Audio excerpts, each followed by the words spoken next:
Thank you. Thank you so much for having me. Mike, how long have you been doing Average Joe Finances? About 2.5 years. About 2 years and a couple months for the podcast, and about 3 years for the blog. I love it, and it's grown. It sounds like it's grown tremendously. Good for you. The last year and a half, yes. It took a little while for the blog. Really didn't do much, but once I started the podcast, about 6 months into it, that's when it actually started blowing up.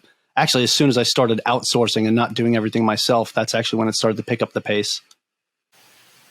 Can you go into that? Because actually, I'm about to launch a new podcast, and it's the first time I've ever outsourced one, thanks to David, actually. And I get to do the part that I'm good at, which is just, charm people's little pants off. And then somebody else gets to do the part they're good at, which is make me sound charming on the internet.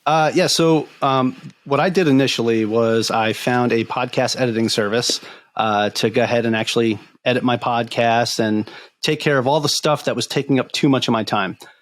Because while doing this while I was on active duty, it was a lot, right? I'd record a couple episodes, and to get one episode out a week, I was editing at least 8 hours to try to get the episode where I wanted it to be for prime time.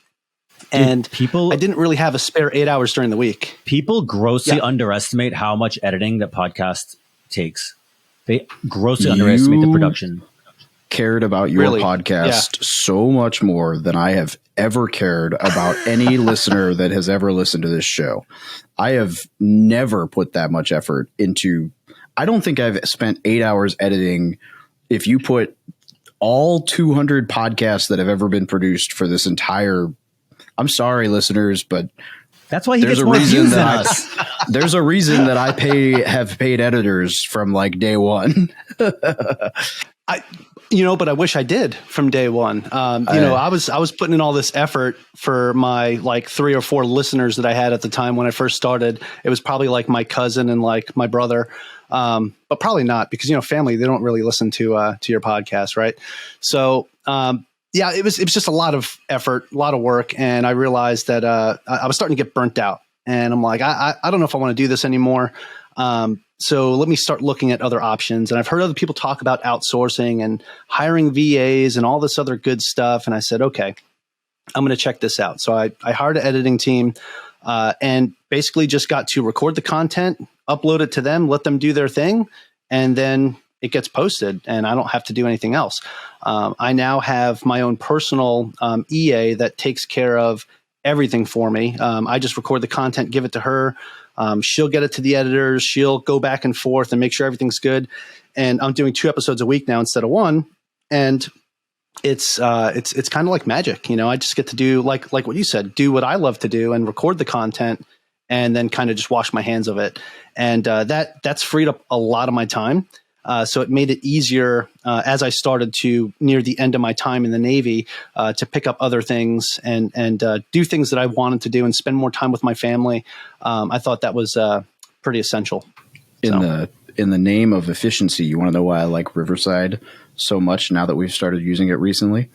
You said what you do is you record and then you give it to your EA and then she gives it to your editor and whatever. We were doing the same thing. I would record on Zoom and then I would upload the file to Google Drive and then I would send that to my editor and then whatever.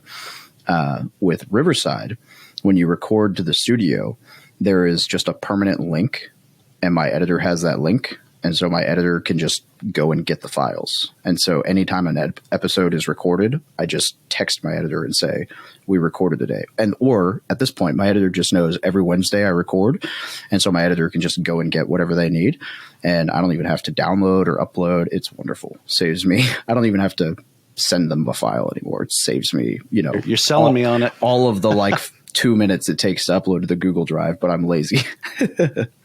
All right. Do you have an affiliate link with Riverside? If I do it, I'll use yours because I don't know. Maybe I've been looking at doing something else besides Zoom because I feel like Zoom's great. It's just the quality sometimes is not the greatest. Even with the nice equipment that I have to record, it doesn't always give you the best quality product. So no, the audio video quality for Riverside is definitely better. Yeah, I think if you pay too, you can get true 1080. I think there's a way you can get even higher than that. if you pay for Riverside, where I do not believe Zoom will give you true 1080. I think the best you can get is 720. No, and I lower think that's what it audio is. quality too. You can get true like 44 hertz or whatever it is on Riverside. Dude, Zoom like had the chance to dominate the world in 2020 and just really just did nothing with it. Sorry. They spent their time worried about security, which I mean, I guess is important, but they could have also captured the quality side.